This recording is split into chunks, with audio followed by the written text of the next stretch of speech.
है ना बाबू। तो हम लोग इसको आज हल करेंगे लेखा चित्र यानी ग्राफीय विधि से। इस समीकरण को हम लोग आज हल करेंगे और ग्राफ बनाने के लिए सीखेंगे, ठीक है। तो आप लोग ध्यान से देखिएगा, निम्नलिखित समीकरण युग्मों के, युग्म मतलब होता है जोड़ा, जब भी रहेगा तो युग्म रहेगा, साथ में रहेगा। दो को समीकरण युग्म अगर लिख दिया तो लेखा चित्रीय हल निकाले यानी कि ग्राफ विधि से, ग्राफ विधि से इसको हल करना है। तो ग्राफ विधि से इसको कैसे हल करते हैं, सबसे पहले आप लोग लिखिएगा क्वेश्चन, क्वेश्चन जो दिया गया है उसको हम लोग लिखेंगे हल।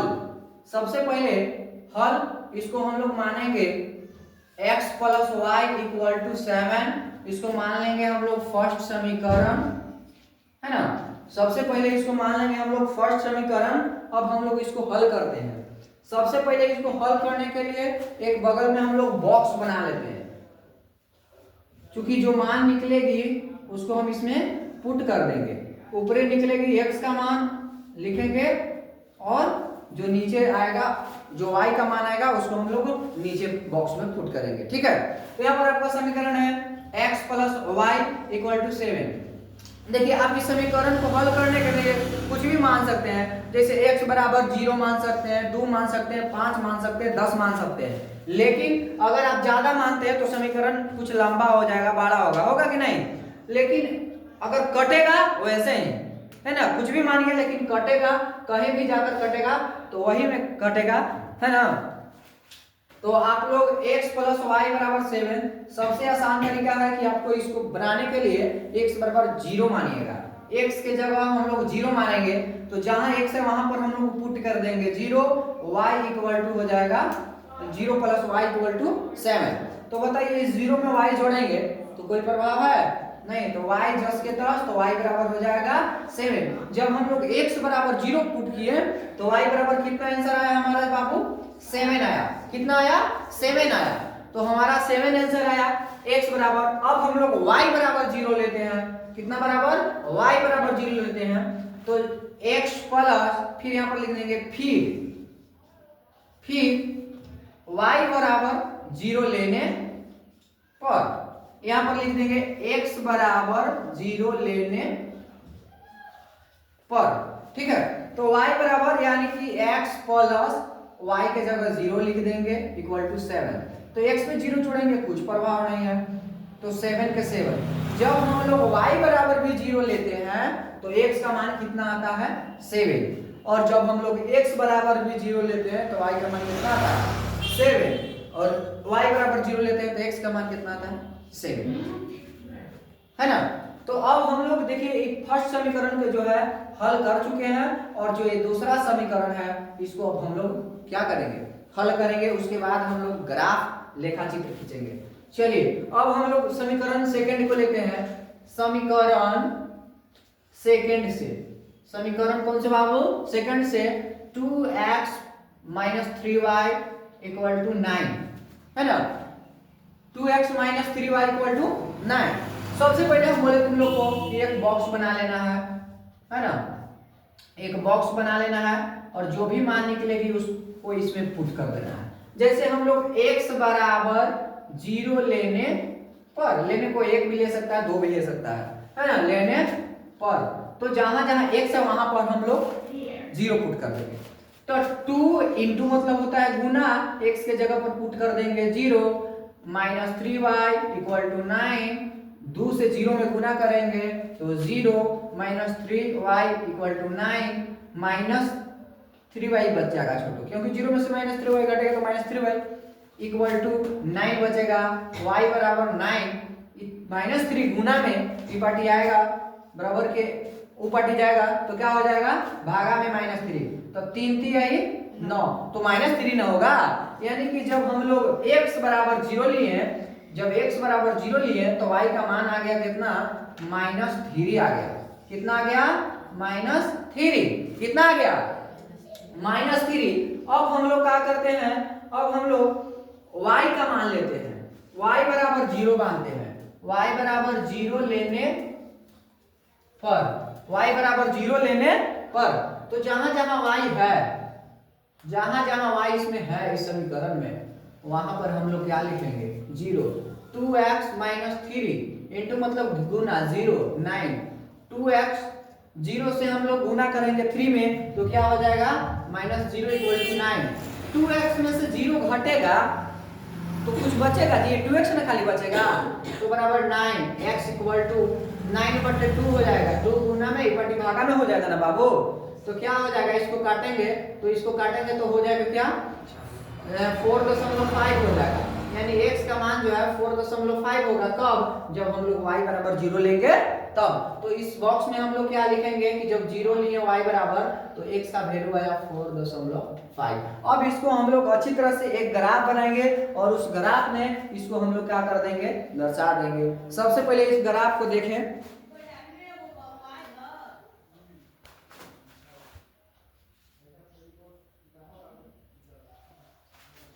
इस समीकरण के ग्राफ को हम यहाँ पर समझेंगे।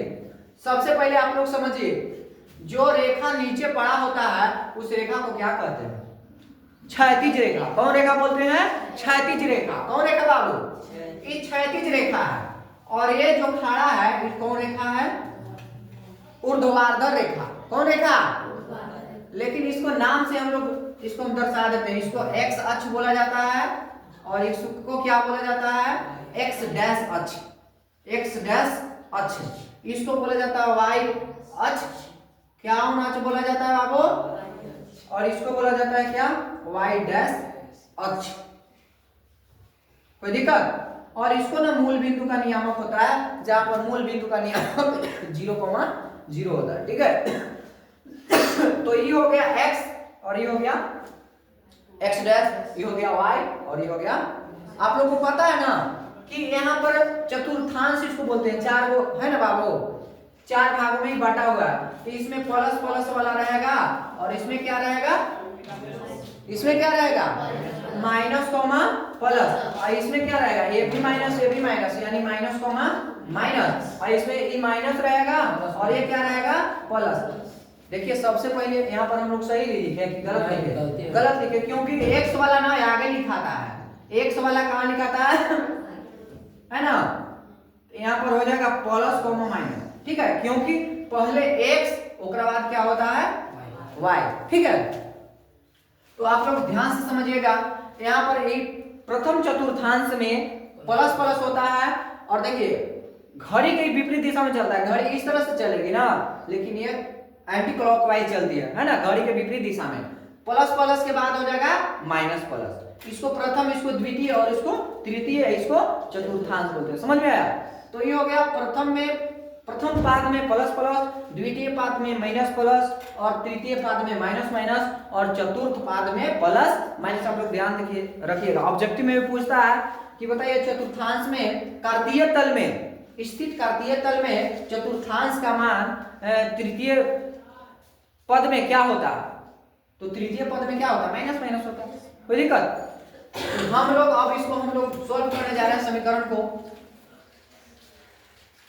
है ना। तो समीकरण हमारा है, सबसे पहले यहाँ पर देख लेंगे कि सबसे बड़ी लाइन जो है y बराबर 7 है। तो y बराबर 7 ले लेते हैं। 1 2 3 4 5 6 7 1 2 3 4 1 2 3 4 5 1 2 3 1 2 3 4 5 6 7 1 2 3 4 5 6 7 -1 -2 -3 -4 -5 -1 -2 -3 -4। तो अब हम लोग समझ जो भी हम लोग मान निकाले हैं उसको इस पर पुट करेंगे और काट देंगे। कोई दिक्कत। देखिए हालांकि इसको तो हम अभी बोर्ड पर समझा रहे हैं, लेकिन इसको बनाने के लिए विशेष तौर पर एक ग्राफ के कॉपी होता है ना। ग्राफ की कॉपी पर आप लोग प्रैक्टिस करिएगा पेंसिल इरेजर लेकर के, ठीक है। लेकिन यहाँ पर समझिए x बराबर 0, यानी कि देखिए x का जो वैल्यू है वह 0 है, शून्यक है, ठीक है।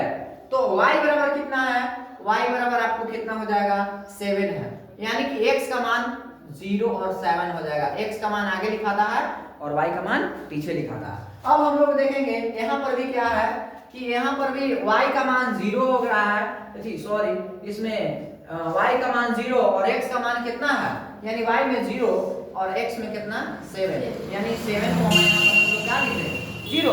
और इस समीकरण जो था, इस समीकरण का क्या था, फर्स्ट समीकरण x + y बराबर 7, x + y बराबर कितना था, इसको काट करके इस पर हम लोग क्या कर देंगे, दर्शा देंगे।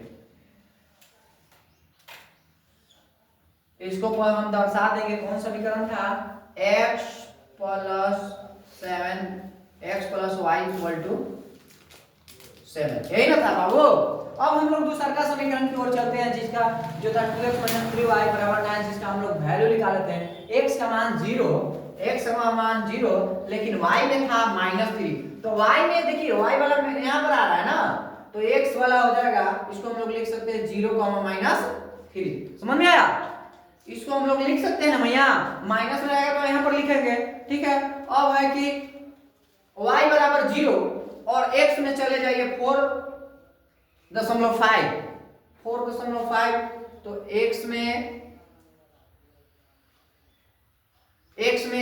y में 0 रहेगा, लेकिन x में आ जाएगा 4, और बीच में हम लोग ले लेते हैं लगभग, तो 4.5, इसको हम लोग 0 लिखेंगे ना, और इसको हम लोग क्या कर देंगे, फिर इसको दोनों हम लोग स्केल से इसको क्या कर देंगे,